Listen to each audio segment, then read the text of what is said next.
Tonight, it's Harvard 2, Trump 0. A federal judge finding the administration broke the law by freezing billions of dollars in research funding at the school in the name of fighting anti-Semitism. Now, it's the same judge who blocked Trump's ban on international students at the school in June. And she writes, quote, "We must fight against anti-Semitism, but we equally need to protect our rights, including our right to free speech, and neither goal nor needs to be sacrificed on the other."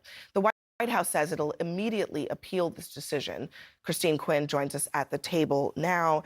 And Dan, I'm curious, what do you think about this ruling and where it heads now? Well, look, I think as a legal matter, the judge is probably right. And we've talked about this before, actually, on this show, that the link of the funding on medical funding to anti-Semitism made no sense, right? I mean, come on, let's be honest. Of course, the funding being withheld wasn't about anti-Semitism. Their argument in court is, well, anti-Semitism is a legitimate goal to try to fix. And by the way, they may be right about anti-Semitism at Harvard, right, and Columbia, and a lot of these other Ivy League schools. You can believe that, as I do, that there was a real anti-Semitism problem going on for a while at these schools, and also believe that withholding the funding had nothing to do with that. And so that's what the judge here is saying, is that there was no nexus between those two, but there's going to be an appeal on this. I mean, look, this is just round one here. Right. I don't think sort of drawing broad conclusions about sort of what's going to happen now from this particular ruling, you know, and the Trump administration, as you know, really believes it's not over until the Supreme Court weighs in.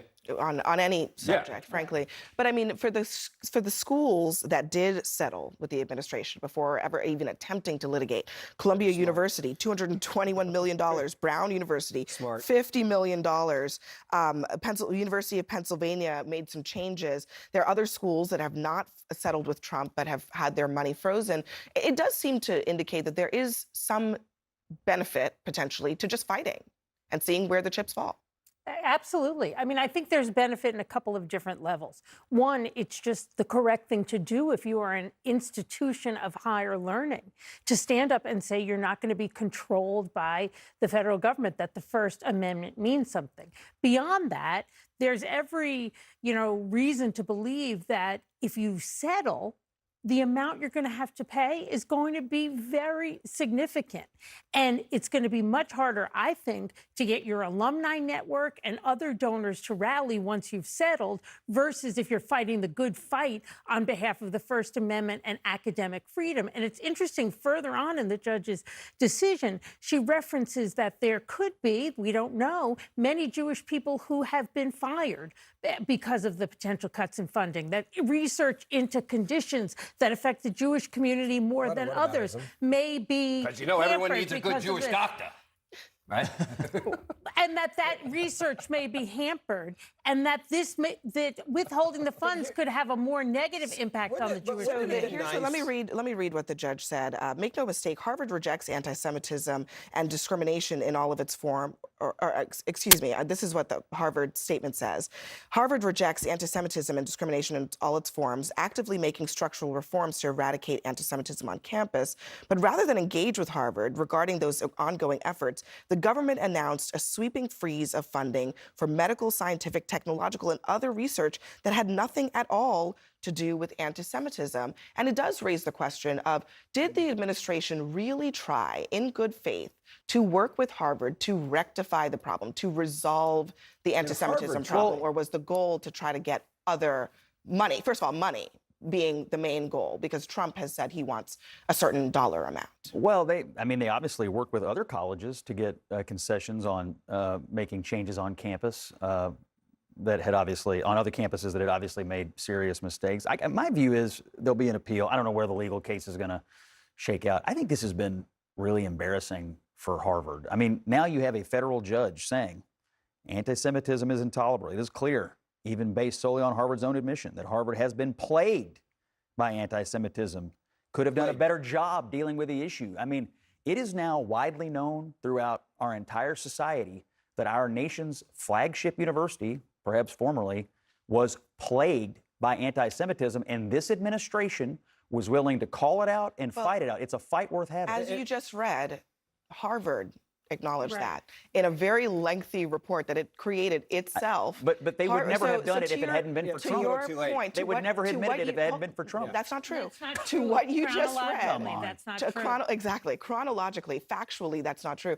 What you just read indicated that yes, it is embarrassing to Harvard, but Harvard themselves acknowledged it, created an entire It still doesn't mean report there's not to try to ramifications for figure your out what to actions. do about it. I- And the question again for the Trump administration is, are they really serious on the anti-Semitism piece? And if they were, Yes, I can would assure they, you. would they not be Yes. serious about wanting to fix the problem Right. rather than Here's get the a part that's dollar amazing. amount out It's of Harvard? amazing to me that like we're cheerleading for Harvard, standing up to the Trump administration, but we're not saying that they should have done that to anti-Semitism when it was rampant on their campuses to the point where Jewish students had to sue the university. So it's like, we're going to stand up to Donald Trump. We're going to fight. By the way, I'm going to make a prediction. Donald Trump's going to win this one. It's going to be a win for him. It will be appealed. He will win. But again, you go back to Harvard's sin. The sin was they created a university and an atmosphere where Jewish students did not feel safe to the point where they had to sue. Now we have a judge saying that this is a place that was not safe for Jewish students. And people are like, well, at least Harvard stand up to Trump. That's insanity. No one is saying that anti-Semitism is okay. And Harvard itself But we're has said- overlooking it because we're standing up to Trump. Absolutely not. Absolutely. The judge herself You has said it said, a second ago. I'm glad they're standing I up to am Trump. glad they are, Why and not? I'm glad also that Harvard has been reprimanded because they I am put also kids' glad that lives at risk at Harvard. I'm Because also they're glad Jewish. that there is a both? plan for I don't promulgated think by I don't Harvard. think you guys are talking It about is- both. it- You're talking about one. I just That started. wasn't- I it just is- started. And I agree We're with you, in but the I'm saying middle of both. the Okay. sentence. But she's saying it's Often at about this I that. was table- asked a question and Often I at this answered. table, a failure to hold multiple ideas at the in our minds at the same time is the reason that we end up in these back and forths. But it is possible to say Yes. Harvard was wrong, and also, as the judge has said, you cannot try to rectify that by stomping on other rights. Harvard just made a deal like Well, the other universities did. But the problem is, what happens when those? One yeah. quick point. So they made deals, right? What happens when there's another anti-Semitic incident now on one of those campuses? then actually deal with it. And Oh, no, don't wait, brush okay. it under the rug like Harvard wait, did. no. And allow it to fester. But you know what else is going to happen? There's going to be another threat. Right. You're going down a But dangerous if you have road with these institutional deals. control where you don't allow for anti-Semitism Right. No, I agree. flourish, I agree. But you were making. then you don't have to worry about that. But you're making the point that each school was smart to make the deal. Yeah. And as a practical matter, in a short term, they were. But long term, I don't know because But if they you can't have control great it. leadership, I gotta if you let great Nina have leadership, a word you here. don't have Go to ahead, worry Nina. about it. Abby, your point is well taken. More than one thing can be true at the same time, and we just got to accept that. Right. And the judge made a ruling. So legally, the Trump administration will get a chance to appeal, and I agree with Dan. As it goes up the chain, we will see what happens. But to a hammer, everything is a nail. And so I do not necessarily believe that the president, through his actions on this issue, really tried to work this out without penalty first. He went in to penalize first instead of saying, let's take care of this and get this right. They weren't I'm glad fixing that their own. Harvard admitted it, working to rectify it. Discrimination, racism, bigotry of any form should not be tolerated on any Amen. campus.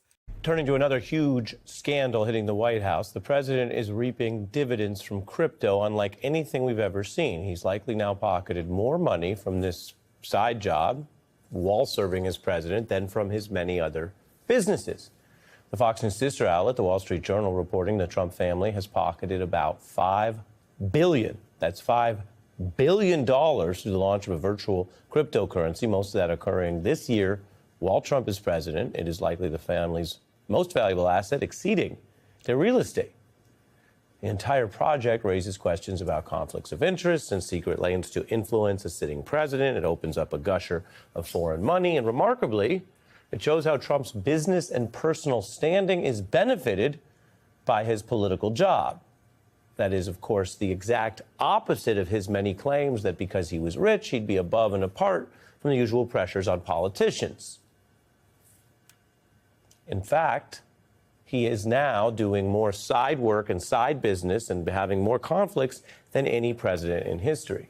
Trump exploiting his elected power also to change policy in ways that benefit him and his family. We've been pushing the market of crypto and Bitcoin and all of it, everything. make America the crypto capital of the world. I launched it. I heard it was very successful. I haven't checked it. Where is it today? You made a lot of money, sir. How much? Several $billion, it seems like, in the last several days. Several billion? That's peanuts for these guys. This conflict of interest, the unseemly nature of it, and how much this money can dwarf or distort the president's actual day job was also called out on Fox Business. My goodness me. $5 billion? Eye-popping numbers. He is the crypto president, the first one ever. A lot of crypto-friendly legislation, regulation. What it amounts to is it's crypto-friendly legislation coming from the President of the United States, who is in turn cashing in on the crypto phase, personally, his family. Conflict of interest. Conflict of interest. We're joined by Justin Wolfers, economics professor from the University of Michigan and host of Think Like an Economist podcast. Justin, how is this good for the taxpayer and the general public? Here's a secret, Ari. It's not. Look, so there's all the usual problems. We don't like folks getting rich while they have a day job doing something else, right? And there's an ethical problem of corruption. There's a far deeper problem, which is now the majority of the president's wealth comes from one industry, crypto. By the way, it's not just the $5 billion the Wall Street Journal reported on today. He also has a crypto coin, the Trump coin, not to be overshadowed by the Melania coin, which are also worth enormous amounts of money. So one, it leads him to put a thumb on the scale for this particular industry. That's very important because this is an industry which is trying to manufacture suckers, trying to, things might go south. And so they're trying to sell this now to working and middle-class Americans as an investment where it's no such thing. But more importantly, if or when everything goes south, we all just wake up and discover that this was a bubble. You would think normally you would just let investors who took such outrageous gambles take the loss. But the oldest trick in the playbook is you privatize the gains and socialize the losses. And this gives Trump $5 billion to want to socialize the losses, to try to put together a bailout for something that affects very, very few American families and would be a pure grifter bailout. Now, we're not there yet, but people already start investing in crypto based on the understanding that there's going to be a Trump put, that he's going to do whatever he can to keep this grift going. Well, it's an important alarm you raise, and people were angry enough at the failures and the perceived greed in the stock market bubble, the financial housing bubble, the mortgage-backed derivatives, a lot of things. And there were bailouts. You're telling people this would be worse than that if Donald Trump stands to bail himself out and views this personally as just what's good for him, not the country. And then we know where he stands on his view of crypto. I mean, the guy has been more interested in money and the economic system than any other topic over the course of his life, except save probably, maybe his own PR. And so he was early discussing crypto when other people weren't. And he had a very clear view of it as a scam. Take a look. Bitcoin, it just seems like a scam. I don't like it because it's another currency competing against the dollar. Potentially a disaster waiting to happen. They may be fake. Who knows what they are? I'm a big fan of the dollar. I'm a big fan of our currency, and I don't want to have other currencies coming out and hurting or demeaning the dollar. I think it's a very dangerous thing. Justin? I mean, the man clearly has extraordinary economic instincts. Look, we do think he understands what a scam is, and I think he saw straight through this one. Thinking about how his brain works is important here. Remember several decades ago, Spy magazine sent out checks for 13 cents to an array of celebrities. And one of the very few who took that 13-cent check out of the mail and went into the bank to get paid their 13 cents was Donald Trump. If he'll take half an hour out of his day for 13 cents, imagine what he's going to do for $5 billion. Look, there are very real questions about whether there's any there with crypto. I'm a cynic, but I also know there are very smart people who disagree with me. I could be wrong. The question here is, though, with we the people should be bailing out these folks if their bets go wrong. The other question is, should these folks be allowed to effectively be buying out the president? One of his investments here, he has a stable coin. Stablecoin sounds complicated, but basically it's a whole lot of zeros and ones where they promise it'll always be worth $1. It's almost as good as $1. That stablecoin is currently being supported by Binance. Binance is a major crypto firm whose CEO just happens to be in jail right now, hoping for a pardon. Put these pieces together, and you can get a sense of what, of why Binance is trying so hard to help the president. Yeah, I mean, these are huge problems, both ethically, corruption, and also, as you reminded everyone, at a bubble level of affecting everyone's lives. Again, in the movie version of the simulation of our lives, it's a deep irony that this is someone who ran for president promising to help people with their daily finances, not their, as you put it, finances, so to speak. On the campaign trail, President Trump promised to cut America's electricity and energy prices in half. New data, however, shows prices are actually rising more than twice as fast as inflation. And analysts say there are a few things really driving up the costs here. One of the biggest, though, is AI. CNN's Matt Egan joining us now to walk us through the numbers. So thank you, AI, I guess. What are we seeing, Matt? Yeah, Erica, well, you're not imagining it. It is getting increasingly expensive just to keep the lights on. If you look at the overall inflation rate, it's 2.7% as of July, but look at this, electricity prices are rising twice as fast. And as you mentioned, this is the exact opposite of what President Trump promised on the campaign trail last year. Now, it's true that gas prices are low, right? Erica, you and I talked about that on Friday, cheapest gas prices on Labor Day since 2020, but not when it comes to electricity. In fact, if you're living in the state of Maine, you're looking at a 26% increase in residential electricity prices. In my home state of New Jersey, 25%. Double-digit percentage increases in Wyoming, Utah, Illinois, and a number of other states. I spoke to a woman in Arizona who told me that her electric bills have basically doubled over the past year. She said it's really stressing her out because she just cannot afford it. So why is this happening? Well, analysts say there's really been a perfect storm of factors, starting on the demand side, including the fact that more people are using electric vehicles, so that means more demand on the power grid. But the big one is artificial intelligence and the data centers that power the AI boom. They're consuming enormous amounts of energy. And that means that demand, which for the longest time was basically static, is suddenly increasing rapidly. And then on the supply side, analysts say that the Trump administration's efforts to keep alive some coal power plants that were slated to retire, that's adding to costs. And then, of course, there's all the pressure on wind and solar from this administration. No matter the reason here, government forecasters, they say this trend, Erica, is going to continue. And obviously, if that happens, this is going to be another cost of living issue that has major implications both for the economy and for politics. Yeah, absolutely. I am seeing it in New York as well, not just you there in New Jersey. So I'm with you, Matt, on this one. There are also questions about health insurance and the costs going up yet again next year. What's happening there, Matt? Yeah, there is a new survey out from Mercer of about 1,700 employers, and they're saying that they're projecting next year a 6.5% increase in the cost of employer health benefits. That would be very significant, the biggest since 2010.